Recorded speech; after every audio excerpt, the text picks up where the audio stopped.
final da aula, a gente estava perdendo a conexão da internet e logo em seguida a internet caiu aqui para mim e daí eu liguei lá na NET, né, que é a meu provedor aqui de internet, e eles tinham partido um cabo aqui, eles estavam em manutenção, sabe? Então ocorreu mesmo um defeito técnico, né? Eu queria começar a aula de hoje finalizando o apontamento que a gente não completou a ideia ontem, tá? Eu estava falando sobre um comentário sobre o Partido Nazista, né? A questão da comunicação, que hoje vai ser o viés da nossa aula. Então, eu comecei falando de Goebbels, que é Paul Joseph Goebbels.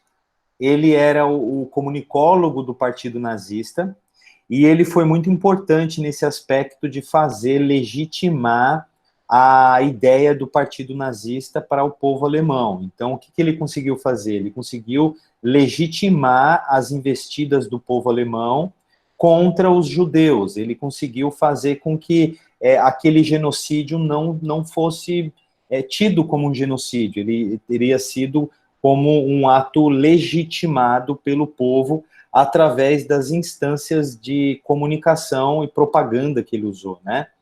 E aí eu comecei a citar o exemplo aqui no Brasil da campanha política, aqui do presidente Bolsonaro, de que ele conseguiu com que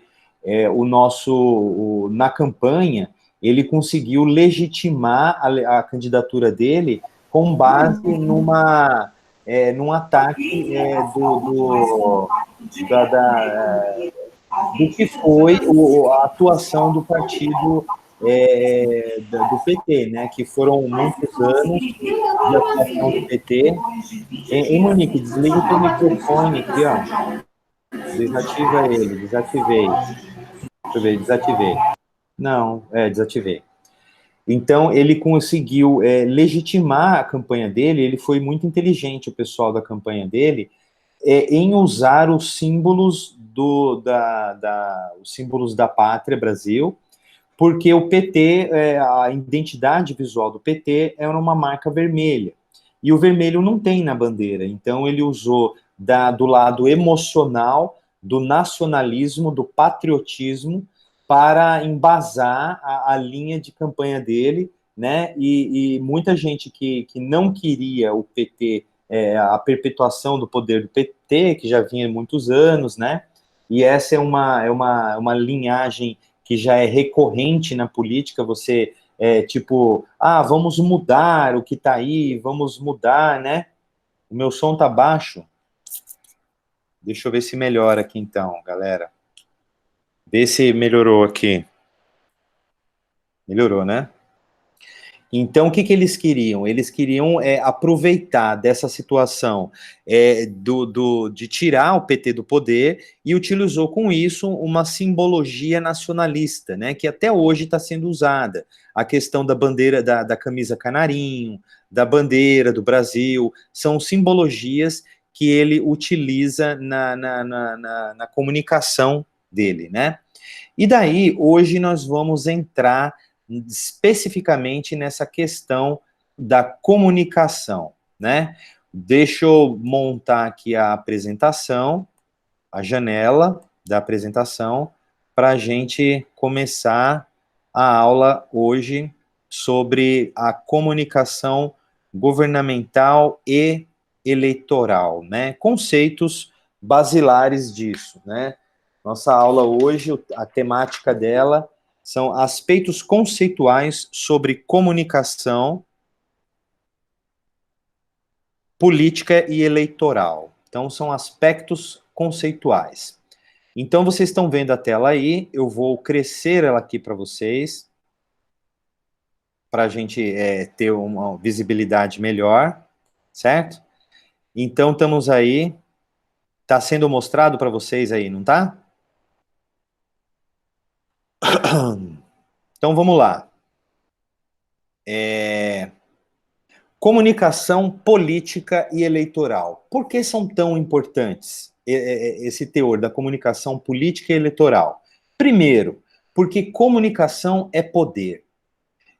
A comunicação é o discurso que legitima o poder, né? A comunicação, ela é uma ferramenta poderosa que legitima o poder, que faz com que as pessoas compreendam a liderança, o poder do líder, né? E daí nós temos aqui, ó, o recente quadro de globalização e de adoção de tecnologias nos processos políticos faz com que se passe a enxergar muitas semelhanças em campanhas eleitorais por todo o mundo, mesmo entre países com panoramas políticos bem diferenciados. É o que faz as campanhas de Barack Obama e Donald Trump servirem como um prato cheio para muitos estudos e inspiração sobre comunicação política e eleitoral. A comunicação política diz respeito a uma série de processos profissionalizados, já que uma boa parte, uma boa execução desses trâmites carecem da atuação de profissionais da área da comunicação. Sendo assim, publicitários, jornalistas e relações públicas são atores ativos na comunicação política e eleitoral, agindo como mediadores das mensagens e tendo um papel muito importante na formação da opinião pública, né? Então, aqui a gente vê que os marqueteiros, jornalistas, né, relações públicas, publicitárias, eles são mediadores das mensagens. Então, eles têm um papel imprescindível na formação da opinião pública. Então, quando você deixa de lado esse tipo de trabalho, você automaticamente deixa a sua imagem pública à mercê da opinião pública, e isso pode ser muito negativo. A comunicação política se faz essencial, pois é impossível desassociar os acontecimentos políticos da sociedade civil a mais interessada em todas as nações, em todas as ações, processos, decisões e resultados da administração pública. Então, a comunicação política, ela é essencial, né? Pois é impossível você desassociar os acontecimentos políticos da sociedade, aquilo que acontece na sociedade, né? Em todas as ações, processos e decisões que o poder público faz. Então, o engajamento do político com a comunicação, ele tem que ser engrenado, ele tem que ser associado, né? A noção de imagem pública ligada de forma intrínseca ao jogo político não é contemporâneo, ou seja, não é de agora que a imagem pública ela está nesse jogo político, né? O conceito em O Príncipe, escrito em 1532, é para Maquiavel, né, que é o autor do O Príncipe, um instrumento de legitimação do poder. À luz do contexto atual, disputa política e imagem pública são indissociáveis, sobretudo nas democracias liberais ocidentais mediatizadas e hiperinfluenciadas pelos meios de comunicação e balizadas pelo estatuto da imagem. Então, nós temos aí um conceito, que é o conceito de O Príncipe, né, que o Maquiavel escreveu lá no período do Renascimento, né, em que ele coloca que a comunicação ela é um instrumento de poder para legitimar o poder de quem está liderando, né? Ele é uma ferramenta na mão de quem lidera para legitimar o seu poder, né? Porque hoje em dia a nossa sociedade é uma sociedade mediatizada, ou seja, hiperinfluenciada pelos meios de comunicação, né? E sobre isso tem um outro livro chamado A Sociedade do Espetáculo, em que todo o que acontece na nossa sociedade é tido como uma espécie de espetáculo para a mídia. Então, tudo que acontece vai vai ser noticiado pela mídia, vai ser mediatizado, vai ser superinflado, né, pelos meios de comunicação.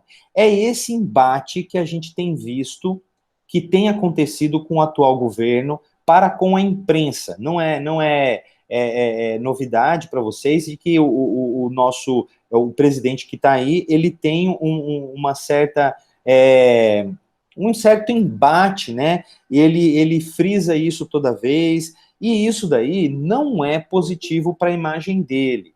É uma coisa que, tipo assim, se ele for mais esperto, ele andaria mais alinhado com a imprensa, com a política, né? Por mais que a gente saiba que o jornalismo, ele se vale, muitas vezes, assim, da mensagem negativa, ele quer meter o pau, mas esse é o papel da imprensa. Se você não anda alinhado com a imprensa, ou pelo menos tem uma relação de dominação e de poder dessa comunicação, você perde o poder disso e automaticamente a imprensa toma o poder em contra-atacar, né? É um jogo, é uma espécie de jogo, né? Nesse livro de Maquiavel, ele cunhou a famosa frase, né? Aquela expressão de que os fins justificam os meios, significando que não importa o que o governante faça em seus domínios, desde que seja para se manter, para manter-se com autoridade. Mas isso embasado na linha de que ele o faz alinhado e na comunicação para com a sociedade. Se ele tiver uma comunicação eficiente, ele faz tudo o que ele fizer vai ser legitimado por essa sociedade. Ou seja, tudo que ele fizer, o povo vai legitimar, vai aplaudir, vai fazer com que isso seja uma grande coisa, né? Como foi o nazismo para o povo alemão, né? Então, vamos mais aqui. O que é comunicação eleitoral?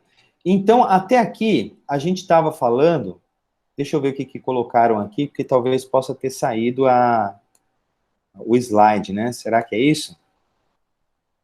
Desculpa o atraso, de boa, Elane, de boa, fica de boa, minha filha. Então, aqui, ó, a gente está falando até agora de uma comunicação política, uma comunicação governamental, que é o ato do poder político se manter comunicativo com a sociedade, né? Ele ter uma boa assessoria de comunicação que manutencia a imagem pública dele, né? E agora nós vamos entrar no que é a comunicação eleitoral. O termo pode ser considerado uma vertente da comunicação política, que por sua vez se refere a uma série de processos que visam noticiar e informar sobre acontecimentos, fatos, ações e atividades de toda a esfera pública, também envolvendo a comunicação governamental. Já a comunicação eleitoral envolve táticas que possuem um conteúdo mais emocional, muito disso por se tratar de ações tomadas em um período de tempo relativamente mais curto e com um objetivo mais específico, a eleição.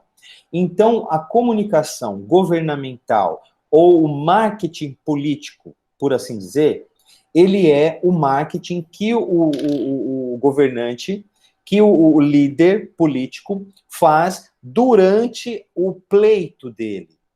Então, ele assume um cargo, assume uma cadeira, e ele vai ter que se comunicar com o povo aquilo que ele está fazendo, né? Então, ele se vale das ferramentas de comunicação e, sobretudo, da imprensa, porque é o seu relações públicas, o seu porta-voz é quem municia a imprensa de informações, né? Já a comunicação eleitoral, né, o marketing eleitoral, ele envolve táticas mais emocionais que são de curto espaço de tempo, ou seja, eles só querem chegar a conseguir a vaga que se candidataram. Então, todos os esforços são para que ele consiga isso, ele consiga se eleger, né? São estipuladas e executadas formas de comunicação baseadas em estratégias eleitorais para a construção e solidificação da imagem pública e que também passam por um engajamento de eleitores, né? Essas formas podem ser veiculadas em todos os meios. Então, a comunicação eleitoral, o marketing eleitoral em si, ele se vale dos meios de comunicação e são formas baseada em estratégias para que a meta é alcançar a candidatura, é o cara se candidatar e conseguir se eleger. Então, ele tem um objetivo específico, né? Comunicação eleitoral no rádio e TV. O que pode ser feito? Quando se pensa em comunicação de massa, é impossível deixar de lado a televisão e o rádio, né? A TV ainda é a principal fonte de informação sobre política no nosso país. O que significa que uma imensa parcela da população busca se informar através desse meio e, consequentemente, forma sua opinião com base em telejornais, no horário político gratuito, em debates televisionados, né, principalmente nos debates, né, e etc. Já o rádio também não pode ser deixado de lado se tratando de comunicação eleitoral. O meio de comunicação ainda é muito consumido por pessoas de várias faixas etárias e classes sociais. E é só pensar que essa mídia que está sempre presente nos meios de transporte, acompanhando as pessoas no trânsito. Um outro ponto a ser levado em consideração é o fato de que em algumas localidades mais remotas do país, apenas as ondas do rádio são recebidas. Então, hoje em dia, a gente se vale bastante da internet, né? Mas não pode se deixar de lado a questão da mídia de massa, que é, no caso que está citando aqui, a TV e o rádio. A TV, por ela ter uma abrangência, né, e por ela trabalhar a audiovisualidade também, e o rádio, por ter o alcance que o rádio tem. Muitas localidades não têm sinal de TV, mas a rádio chega. Então, no Brasil, tem ainda até hoje a Hora do Brasil, que é um momento onde um programa de rádio, né, geralmente às 19 horas, que é um programa que rola em todas as rádios, né? E aonde tem, assim, um boletim, como se fosse uma revista eletrônica do que acontece, do que está acontecendo. Essa daí é uma forma de comunicação governamental, aonde o governo, ele faz os seus pronunciamentos, a sua publicidade para ter a sua comunicação e manutenciar a sua imagem com o público, né, com a sociedade. Como a internet reconfigura a comunicação eleitoral? A web, atualmente, já representa a segunda maior fonte de informação política brasileira, ficando atrás apenas da TV. Nos últimos anos, mais e mais candidatos têm percebido a importância de levar suas campanhas para o meio virtual, buscando não apenas existir na internet, mas também ter lá, né, a sua relevância. A internet oferece várias oportunidades de comunicação eleitoral. No entanto, ela não é terra sem lei. Existe uma série de regras e exigências reguladoras expedidas pelo Tribunal Superior Eleitoral. Elas norteiam desde o período em que é permitido veicular propaganda até o formato que pode ser feita e o tipo de conteúdo, né? Especialmente nas redes sociais. Então, nós vamos abranger aqui vários aspectos da qual tem se pautado essas questões da mídia e da comunicação em si. Porque não é um território sem lei você chegar lá e dizer o que você quer, falar o que você quer, né? A internet, hoje em dia, a gente tem visto a postura desses grandes portais, como o Twitter, como o Instagram, o próprio Facebook, que tem atuado de uma forma bem ativista, né, nesse sentido, contra um advento que é muito contemporâneo, que é a questão das fake news, né?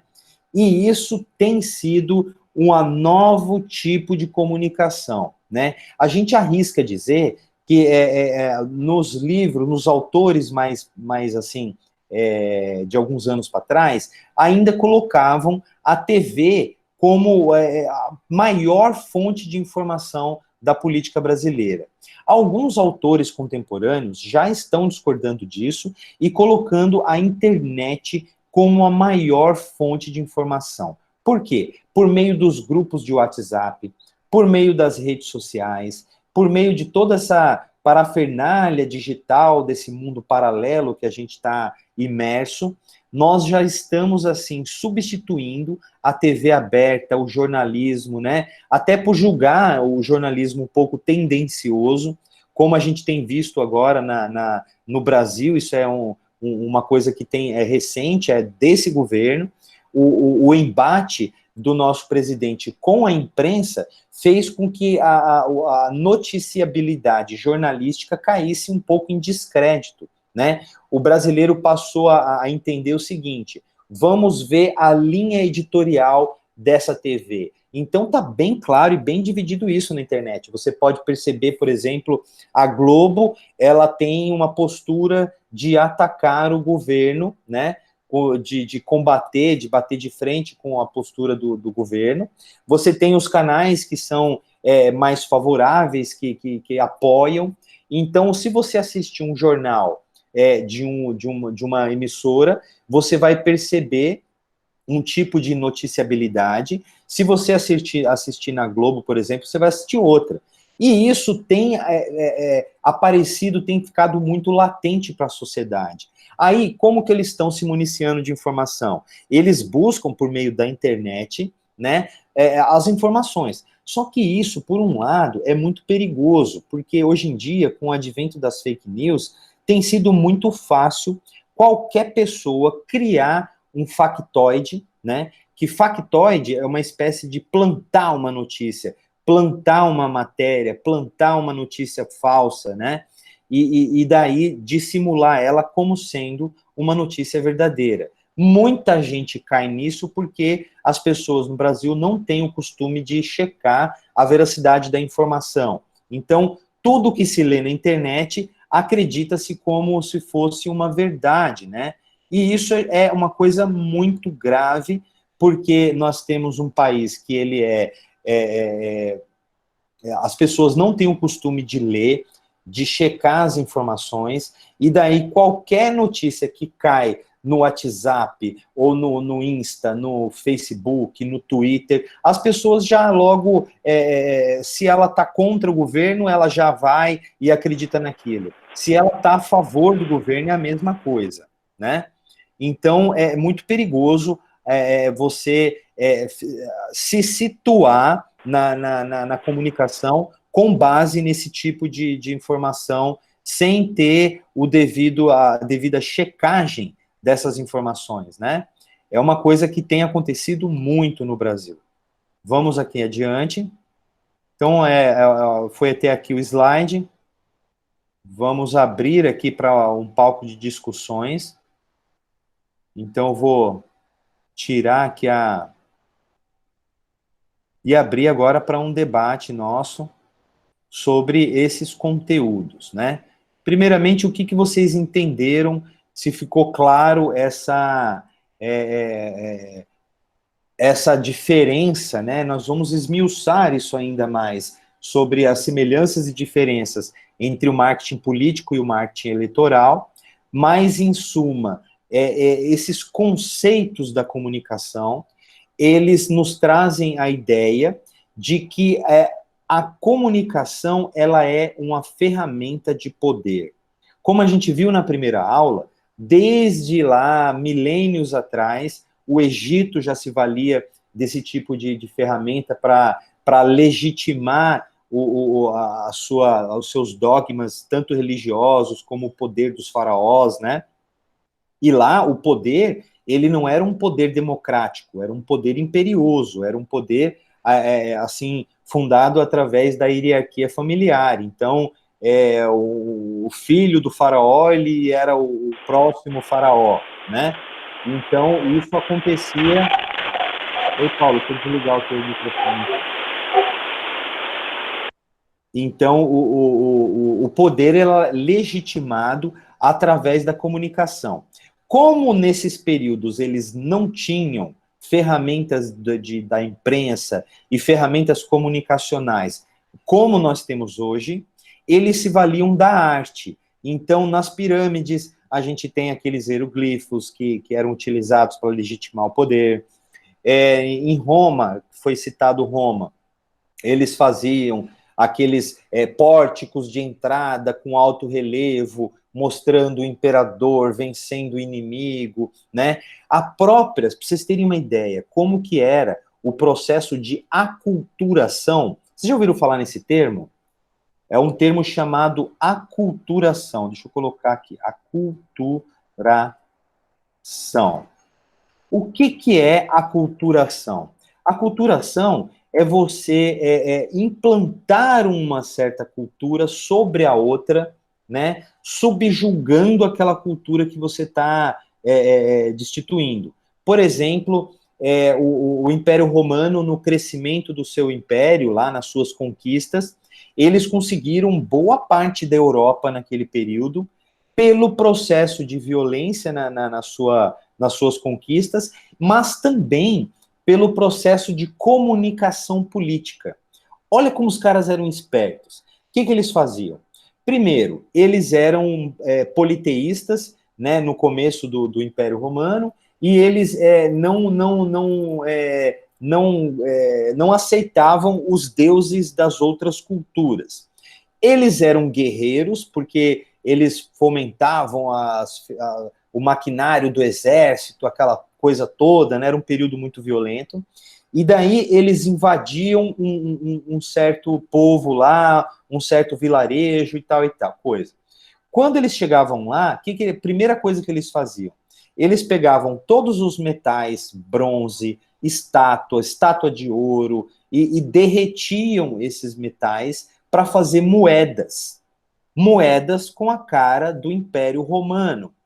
A circulação dessas moedas pelo Império Romano já era uma simbologia do poder. Era uma forma de comunicação, que era uma simples moeda com a cara do imperador, mas a cara do imperador naquela moeda já era uma forma de imposição de poder. Vocês estão entendendo essa questão do poder que a comunicação tem, né? Então, esse processo foi chamado um processo de aculturação. É um processo de subjugar aquela cultura que você está invadindo, né? Olha nosso exemplo aqui no Brasil. Quando os portugueses chegaram aqui no Brasil, o Brasil ele era povoado pelos indígenas. Aqui no Brasil existiam mais de 1.800 línguas faladas, né? Porque cada tribo tinha a sua língua, tinha a sua cosmologia, sua religião e tal e coisa, né?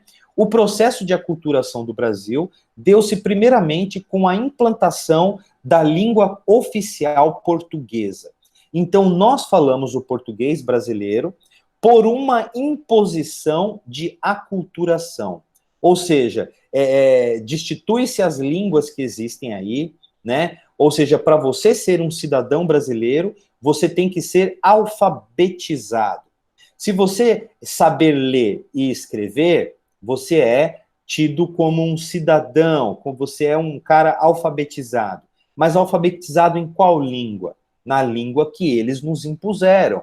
Então, por que não foi utilizado, por exemplo, pegasse uma língua daqui e falar, vamos aprender a língua desse povo tupi aí e vamos falar, porque eles já estão falando essa língua aí mesmo, né? Vamos entrar e vamos valorizar a cultura deles. Não. Quando você chega a dominar um certo povo, a maior tendência que se tem é você implantar o seu sistema naquele povo, né? É você implantar a sua cultura, você julga a sua cultura superior, a cultura daquele povo que está sendo invadido inferior, e daí você subjuga aquela cultura e implanta a sua.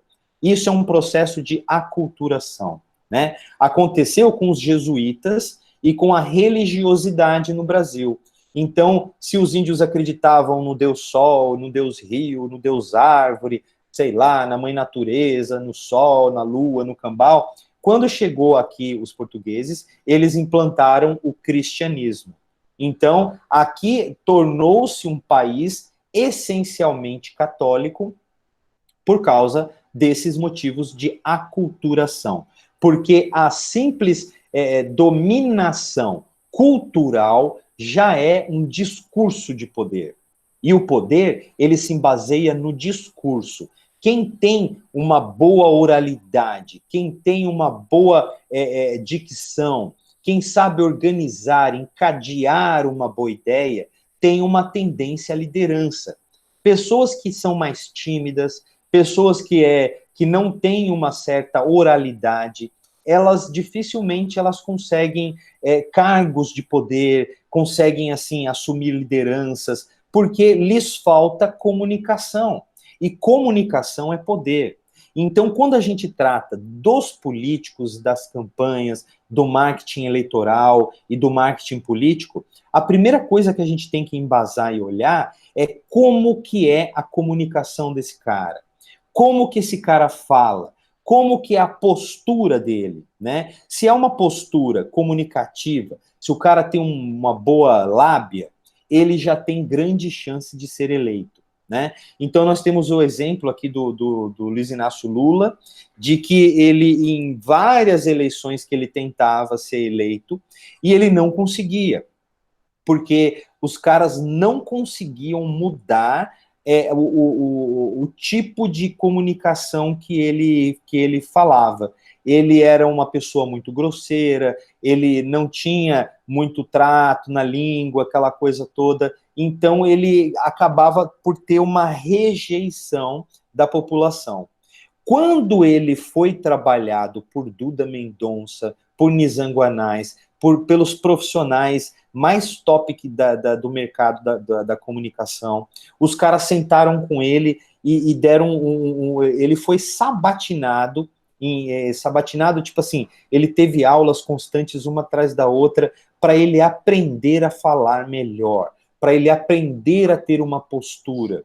Quando ele aprendeu a se impostar, a ter uma melhor dicção, a ter uma postura, aí o povo o legitimou como líder, né? A gente tem um grande exemplo disso, que é o caso do Barack Obama. Vocês já viram um discurso do Barack Obama?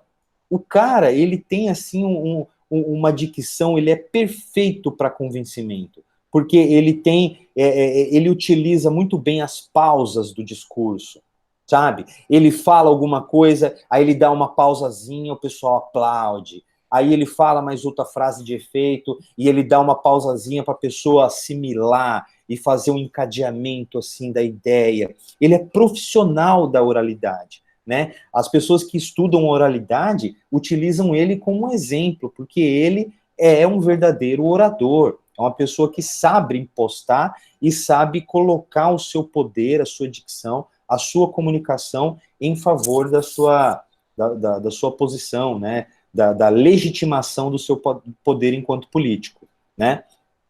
Nós temos aqui, por exemplo, agora o nosso presidente, ele está com sérios problemas de imagem. A imagem dele está cada vez se arranhando mais, porque a impostação dele tem sido muito agressiva, ele não tem muita papas na língua, ele é tipo aquele um tiozão chucro que chega e fala o que tem na boca, e isso na posição de presidente, na posição que ele ocupa, né, é meio delicado. Então, eu não queria estar no lugar do pessoal que trabalha na comunicação, no marketing político governamental dele, porque todo dia esse pessoal tem que meio que driblar, olha, não foi isso que ele quis dizer. E outra coisa que é um agravante hoje em dia, não só para ele, como para todos os políticos, né? E isso a gente vê um exemplo muito latente com Donald Trump, que é as ferramentas digitais que estão na mão desses caras. Elas são como armas,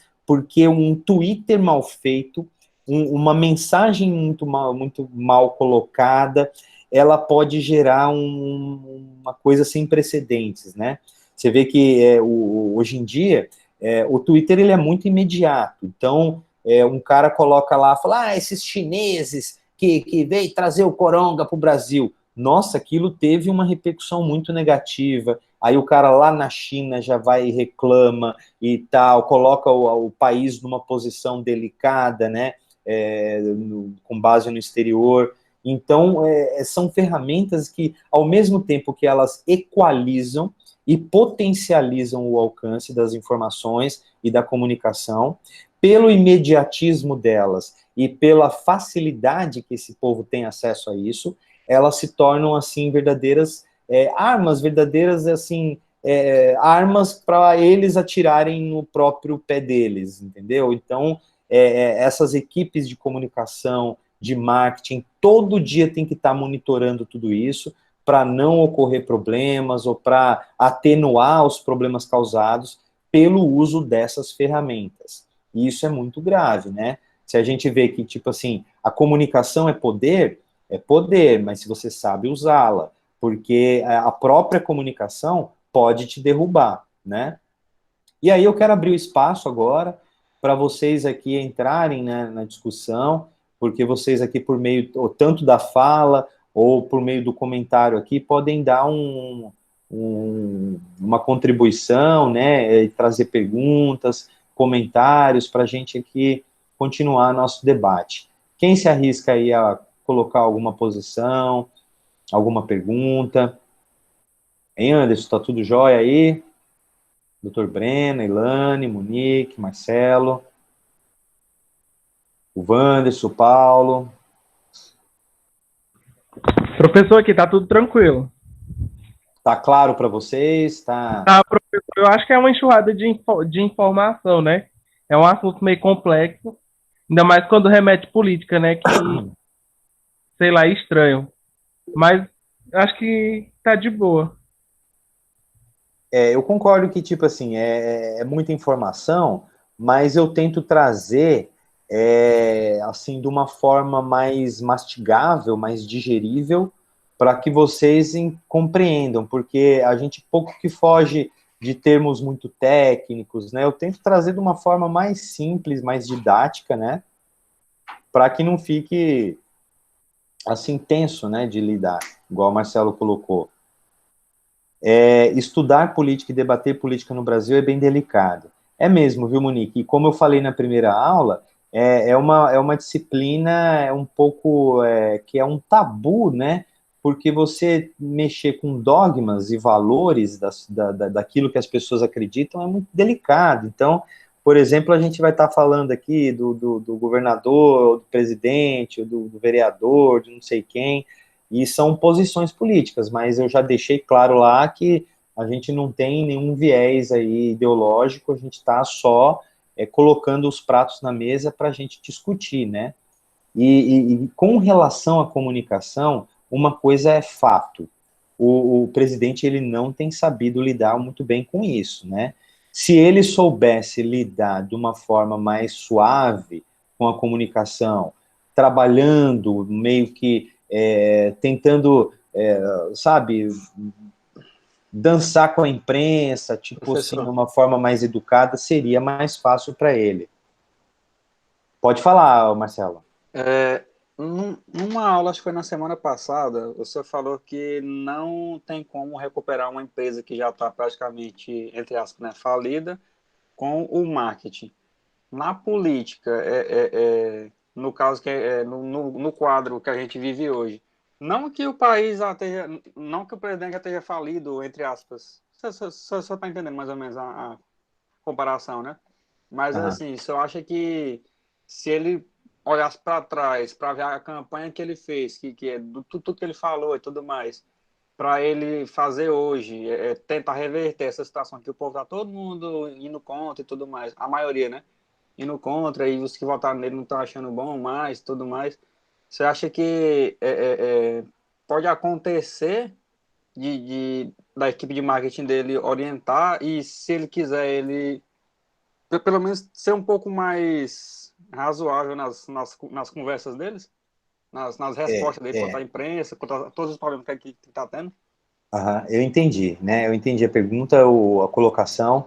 Realmente, o marketing, ele tem esse poder, Marcelo, ele tem...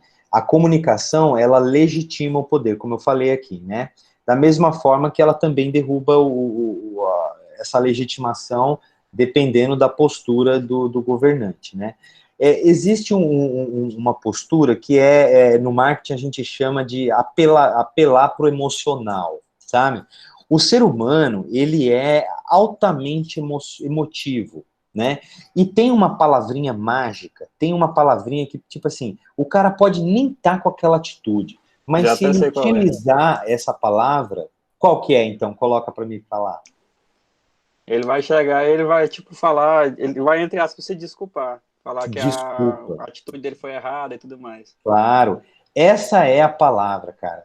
Porque Como se uma empresa pensa... tivesse feito alguma, se retratando, alguma coisa feito feia. alguma coisa negativa, né? Vocês lembram que eu falei sobre lidar com a imagem da empresa? Quando a imagem arranha, né? Quando uma empresa faz alguma coisa que ela arranha a imagem, tal, qual que é a primeira postura dela? Assumir o que ela fez, né? Chegar na imprensa, né? Ir lá, o seu porta-voz, e falar assim, olha, em nome do presidente da empresa tal, nós reconhecemos que falhamos, e nós estamos aqui, nós pedimos as nossas desculpas para os familiares que foram perdidos, e agora nós vamos trabalhar em prol de correr atrás de todo o prejuízo, de tal, tal, tal. As pessoas, elas são emotivas, elas vão compreender isso, né? Então, por exemplo, o nosso presidente, ele está tendo uma postura de embate, né? A principal postura dele é tipo, bater de frente, mas esse é um problema, assim, dele, né? É o tipo a postura dele, é o jeito dele, né? Como as pessoas falam. E isso é muito grave, porque se ele tem uma equipe de comunicação que o oriente e que consegue trazer conteúdo para ele, ele não deve escutar, porque eu acho que é impossível alguém se formar em marketing, se informar em comunicação e não ter esse tipo de aula, para a pessoa saber como se comportar, como ter uma postura, tanto para com a imprensa, para uma postura comunicacional, né? Então, o que eu digo? Se o cara já está com a imagem negativa, ele tem dados disso, ele sabe disso, ele sabe que a rejeição dele está aumentando. Qual que é a postura que ele poderia reverter isso? Né? Ele poderia chegar para a imprensa para falar assim, olha, gente, eu tenho notado que a forma com que eu tenho trabalhado não vem trazido muito efeito, então eu venho aqui em nome do povo brasileiro pedir desculpas pelas minhas posturas, e a partir de agora eu vou lutar para ser uma pessoa que vai trabalhar diferente, que vai fazer isso, aquilo. Com certeza ele vai ter uma aceitabilidade pelo lado emocional muito grande, porque existe uma coisa que choca o ser humano, chamada humildade.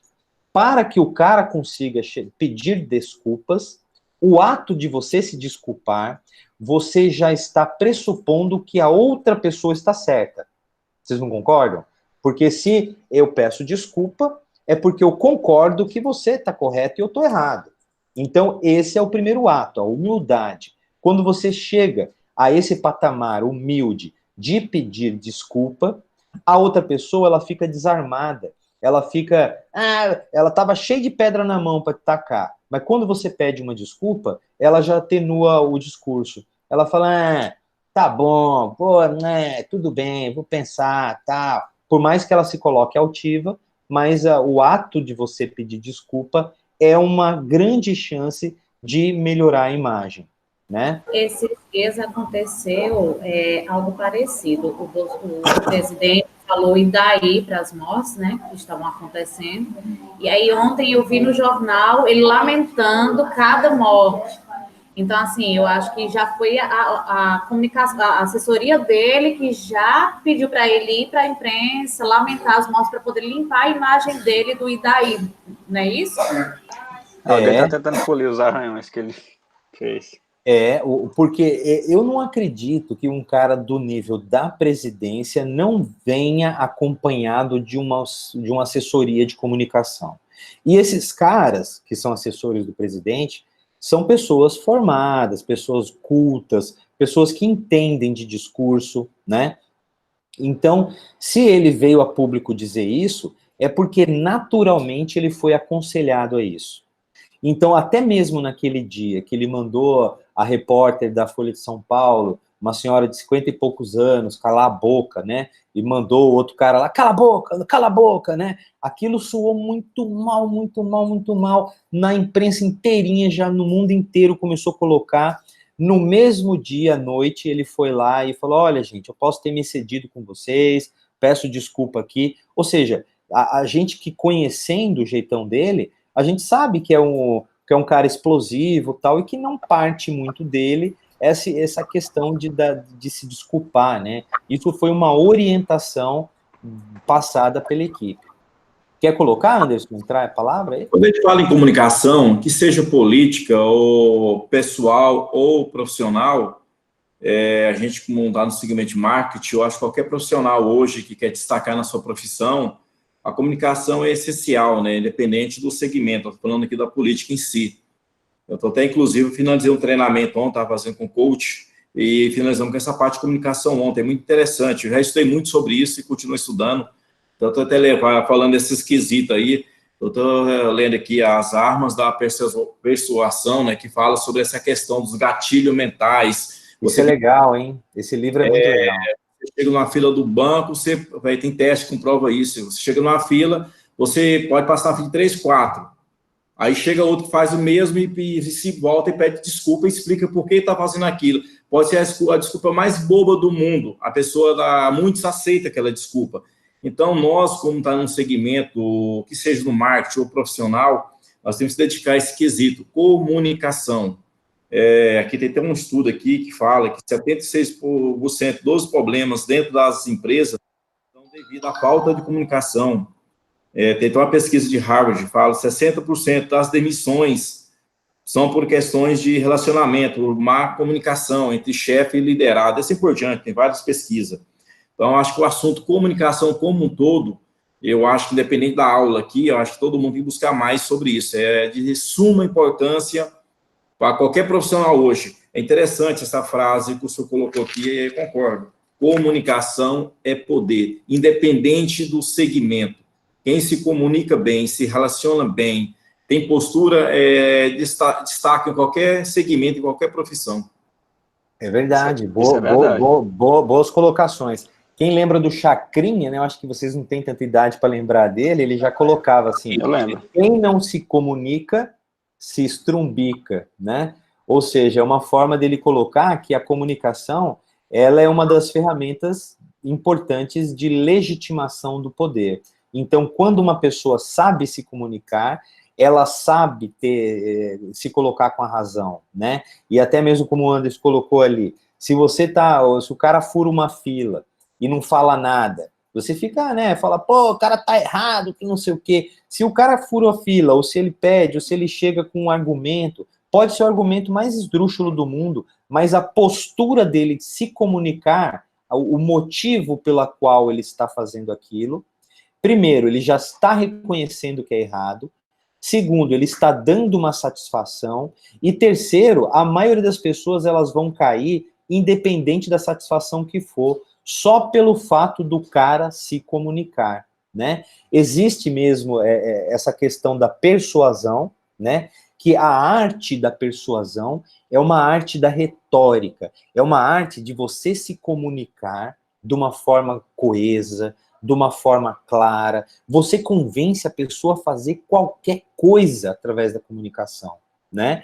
Você convence a pessoa a te seguir, você convence a pessoa a ser teu seguidor, a comprar o teu produto, a votar em você, né? Olha bem esses caras que são meio larábia, né? Meio papo, assim, chaveco. Os caras conseguem adesão, por mais malandro que esse cara seja.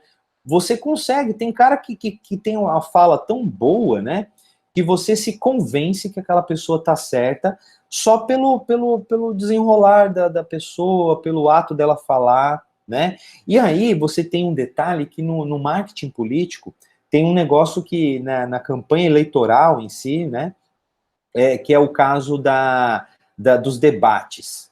Se o político não for um bom comunicador, a equipe dele orienta ele a não enfrentar o debate. Porque lá, os caras vão moer ele na conversa. Entendeu? Então, é melhor ele não ir e continuar com o restinho de coisa que ele tem, do que ele se colocar, né? Eu vou colocar minha cara a tapa aqui. Meu irmão, os caras vão dar um nocaute nele tão grande, só pela conversa. Né? Aquele jeito de fazer pergunta, porque tem gente que tem uma coisa também que na comunicação dos políticos que tem que ser muito ser vista, que é a inteligência emocional, sabe? A pessoa, ela tem que ter uma postura de inteligência emocional que se o cara xingar a mãe dele, o cara tá sóbrio, tal, né? Se o cara não tiver uma inteligência emocional, ele perde a razão, porque ele vai ficar nervoso, ele vai xingar o cara, né? Vocês viram aquela a secretária de Cultura, né, a Regina Duarte, ela perdeu a linha na entrevista que ela fez porque ela ficou nervosa, né? Ela não gostou da postura das perguntas do pessoal, ela estava preparada para um tipo de entrevista, só que a imprensa, o cara da imprensa, ele sabe cutucar a ferida, né? Ele sabe pegar a pessoa pelo emocional. E nesses duelos, nesses embates aí de campanha, eles são preparados a pegar na ferida do cara, né? Então, por exemplo, se o cara lá no passado teve uma namorada que ele bateu nela, mas foi sem querer, que não sei o quê, no dia do debate ele vai trazer isso à tona. E se a pessoa não tiver a hombridade de falar, olha, aquela ocasião, você deve estar muito enganado, porque eu eu me retratei, essa pessoa está comigo do meu lado até hoje, nós temos 5 filhos, que não sei o quê, ou seja, ele, através da comunicação, da persuasão dele, ele consegue atenuar isso. Agora, tem gente que não, que ficaria nervoso, fala, por que você está falando? Você também! E não sei o quê, sabe? Você pachar para baixaria, você perdeu a linha, não teve a inteligência emocional de segurar aquilo, e a sua comunicação foi ineficaz. Então, perdeu a razão por causa tipo, não soube, apelou, né? Não sabe brincar, apela, né? É esse tipo de coisa que acontece. Quem mais tem alguma coisa a colocar aí nas nossas paradigmas aí? Tem alguma coisa, Monique? Tudo certo por aqui. Tudo certo, né? Tem uma coisa. Pode falar, Anderson. Falando em debate, né? Eu lembro achei o cabo da Ciolo, aquela última eleição, um debate, recordo do sinal, qual o canal. Ele é um cara que tem uma oratória muito boa, né? Ele pegou o candidato lá da época do PT, que eu recordo o nome lá, e detonou ele com argumentos. E o candidato na época, ele não respondeu na grosseria, mas o corpo dele, a feição dele, o sorriso amarelo dele ficou ruim para ele. Ele não teve a postura de responder. Ele argumentou bem, mas só que durante o debate, o cara se posicionando, falando, muito argumentando contra ele, o sorriso amarelo dele, então ficou ruim aquilo para ele. Então, coisas que tem que ter levado em consideração também, não só a parte verbal, como a parte o corpo do cara fala muito, o gesto dele fala muito. Então, foi legal aquele debate nesse quesito. Ele fala uma coisa e o corpo outra. Eu acho assim, a questão de você aprender a se comunicar também é uma questão de desconstrução, né? Então, por exemplo, a gente está citando... Vocês estão me ouvindo? Tô, pode falar. A gente está citando sobre o presidente, que ele é impulsivo, ele é grosseiro, sobre o Daciolo. Então, assim, para eles passarem a ter uma comunicação assertiva, tem que ser todo um trabalho de desconstrução, porque... por exemplo, até aquele exemplo que eu citei mais cedo, que o Bolsonaro foi lamentar as mortes, não soou tão sincero. Então, assim, tem que... Então, como é que eu vou... Você falou em comunicação e eu gaguejando, né? Mas, assim, eu acho que é todo um trabalho. Então, assim, até para você trabalhar educação emocional do seu candidato que você está trabalhando, você trabalhar a comunicação assertiva, é todo um processo. Se você pegar um candidato para trabalhar e essa pessoa é impulsiva, essa pessoa não tem a cabeça aberta para a campanha, para o trabalho, não adianta, porque você vai fazer todo um trabalho pesado e ele vai queimar o seu trabalho, vai ficar feio para o marqueteiro, vai sujar o nome do marqueteiro. É verdade.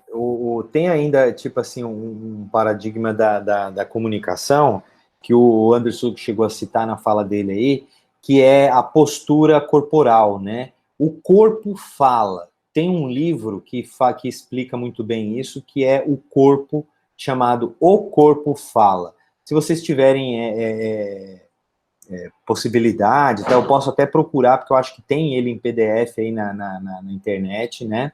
Eu vou até anotar aqui para mim tentar achar ele para vocês, né? O Corpo Fala. O que esse livro coloca? A pessoa pode estar dizendo sim e o corpo dela dizer não.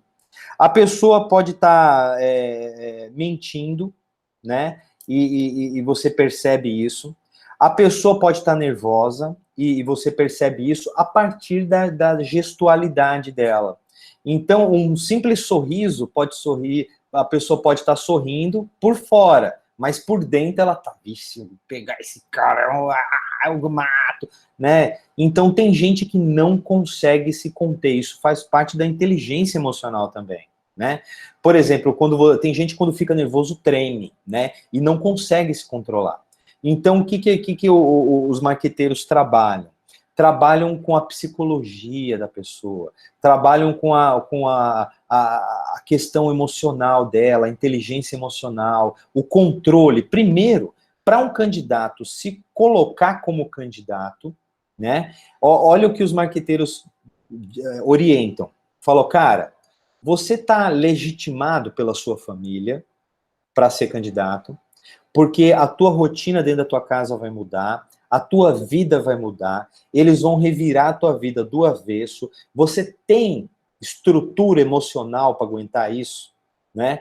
A sua esposa tem estrutura emocional para aguentar isso, porque o que mais acontece é o cara virar candidato e 1 mês, 2 meses de campanha, a mulher larga do cara, porque não aguenta mais, porque a pessoa fica insuportável, porque não sei o quê, ou seja, a pessoa não dá conta de se postar, né? Ela não se conhece.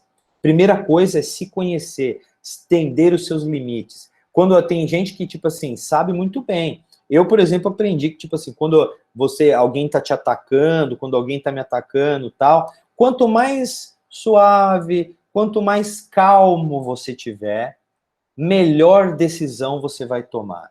Então, faz parte disso, a respiração, sabe? Então, a pessoa começa a te deixar nervosa, você tem que ter mais oxigenação no teu corpo. Respira mais profundamente, mais devagar. Porque o que o teu cérebro faz? Ele injeta adrenalina em você. E aí você começa a respirar nervoso, e aí o teu cérebro já não pensa bem, ele não pensa racionalmente. Ele não pensa nos meandres das informações, ele pensa, sabe, no aqui e agora, ele quer sobreviver. Quando você está em perigo, teu cérebro já te emite uma química lá e fala assim, ó, corre, pula. Você não sabe se aquele muro é muito alto, você pula o muro, porque você está com medo, a tua vida depende daquilo, né? Então, se você se conhecer melhor e ter uma postura de inteligente para com isso, você consegue superar muita coisa, né? Tem um filme ótimo sobre candidatos, e esse filme é até indicado a gente assistir, viu, Monique? Boa coisa. É indicado a gente assistir esse filme para entender esses meandres aí, esses meandres da comunicação, do autoconhecimento, do jogo sujo que rola por trás, né? Desses embates, né? Meio fora da ética que acontece nesse mundo, né? Tudo bem que a gente aqui, tipo assim, tem que fazer uma aula pautando por como que tem que ser feito na ética e tal, mas no mundo real aí, o cara que é candidato, ele tem que estar preparado, que os caras vão mentir, vão falar que ele é ladrão, que ele é estuprador, que ele matou não sei quem, e plantam fake news, e vai lá dizer que ele tá devendo uma velhinha, e não sei o quê, que a velhinha tá doente, sabe? Se o cara não tiver uma estrutura emocional para lidar com isso, ele se ferra. E através do quê? Das ferramentas da comunicação, da persuasão, que ele vai chegar no público. E outra, a imprensa, meu irmão, você não pode ser inimigo da imprensa.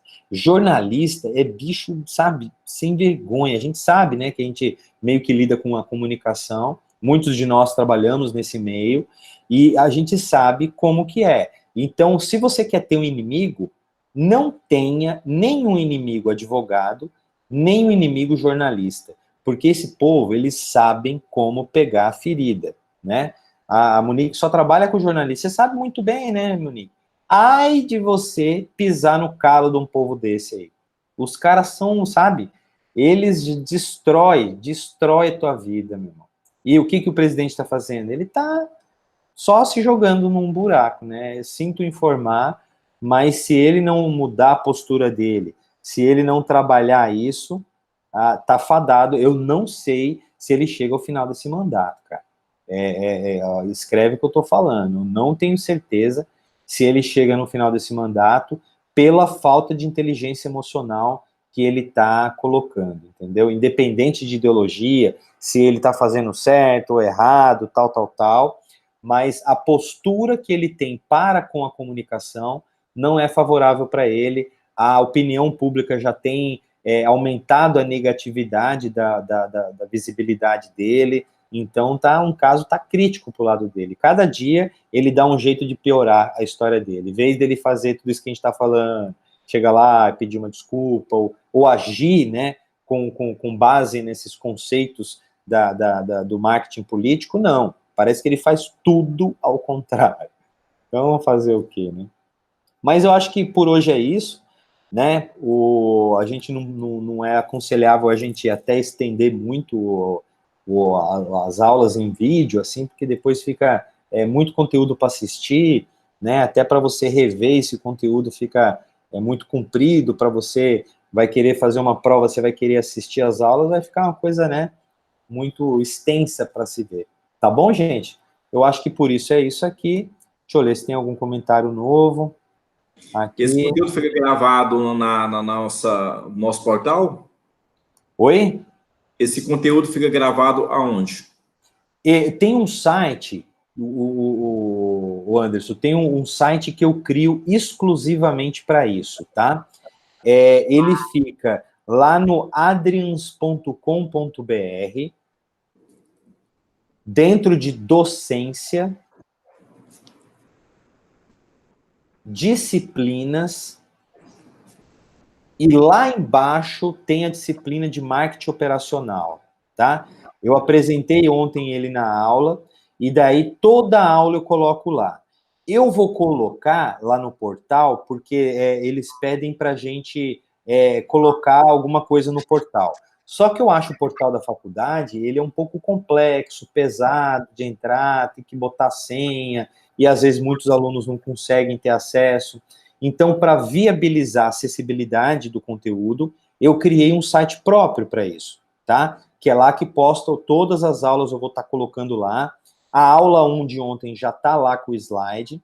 A aula de hoje, assim que baixar aqui, eu baixo no computador, subo para o YouTube e jogo lá também. É sempre no outro dia. A gente teve a aula hoje, no outro dia vocês vão lá, vai estar a aula 2, a aula 3 e assim por diante, né? Eu vou tentar colocar todas as aulas lá, e no portal eu vou colocar o link para esse site, tá? Então, se você quiser ver pelo portal, você também vai entrar lá, só que você vai para o link do site, que é onde a forma que eu organizo, tudo melhor, fica mais fácil, mais organizado a orientação de vocês a encontrar o conteúdo. Porque lá eu coloco aula 1, aula 2, tudo bonitinho com as datas, tá? Então, por hoje é isso. Agradeço mais uma vez aí os Highlanders que ficam aí, tá, Monique? Marcelão e Dr. Anderson. Na hora, professor. Beleza? Então, até amanhã. Amanhã nós vamos falar... hoje eu vou colocar... depois eu vou colocar uma atividadezinha, tá? Para vocês responderem, que vai ficar valendo como aquela atividade da hora extra que a gente tem que compor na nossa grade, tá ok? Lá no Aí live, eu coloco... Ainda não, eu vou colocar no site e vou colocar no live também o link para ela, que é um formuláriozinho para a gente preencher, tá? Vou colocar nos dois, só para oficializar, né? Lá é o nosso portal formal da faculdade, então eu vou colocar tudo lá para oficializar essas nossas aulas e discussões, mas o nosso portal fica valendo como nossa interação. Então, eu vou criar essa atividade e colocar lá. Pode falar. Porque no computador meu aqui, quando eu vou entrar lá no site do seu lá, ele não quer entrar. O antivírus fica piscando aqui, não deixa entrar. E pelo celular eu entro, só que eu não consigo responder. E no live vai, de boa. Entendi. Eu coloco nos dois, eu vou colocar nos dois, porque eu já vi essa questão do antivírus, é mais uma questão do navegador e do tipo de antivírus que você está utilizando, tá, Marcelo? Esse Porque antivírus é daquela, mó fresco, esse trem. aquela primeira vez que você falou isso, eu passei para o pessoal, né, que faz a hospedagem, e a minha hospedagem é dentro do Google, e vai ser impossível ter vírus dentro do Google, né? É mais Uhum. pelo navegador, entendeu? Às vezes você está entrando, sei lá, o navegador não gosta, o seu antivírus, ele entende que uma página criada pelo Google Sites, ela não é confiável, porque ela não tem um É, protocolo lá, né? e aí esse antivírus meu aqui era a versão de teste também. Ah, Frescão. não, eu desinstalaria essas coisas porque eles são chatos, né? Eu tenho até Eu, uma licença do Kaspersky aqui, mas a preguiça de colocar, nunca coloquei. eu mudaria porque vírus é uma coisa que pega, né? Eu uso o Norton aqui, eu pago o Norton anual e ele me segura todas as minhas máquinas aqui, porque se, cara, hoje em dia os caras inventam vírus mais do que bactéria coronga, entendeu? Pois é. Minha irmã colocou um Kaspersky aqui, mas ela até me passou a chave de validação e tudo mais. É anual. Só que eu Ah, lerdo demais, só lembro de instala, trabalhar. velho. Instala que você vai ter muita. Você vai evitar muita dor de cabeça quanto a isso aí, né? Ah, eu Entrar vou em instalar aqui conteúdo, então. porque eu fui, buraquei meu site, li ele, passei ele no Norton, no mais o meu é pago, ele é o mais avançado aqui, então ele não encontrou nada, né? Eu acho que é o teu navegador, o teu firewall aí que tá encrespando. Esse trem aqui tá. Ele encrespa até com core de vez em quando. Com Pois core, aqui é, tá. pois é. Tá? Então Não, é isso aí, fechou então. galera. Obrigado. Tá? Eu vou nessa, vou desligar aqui a gravação para não ficar muito pesado. Tá beleza. Tá? Valeu, gente. Fechou.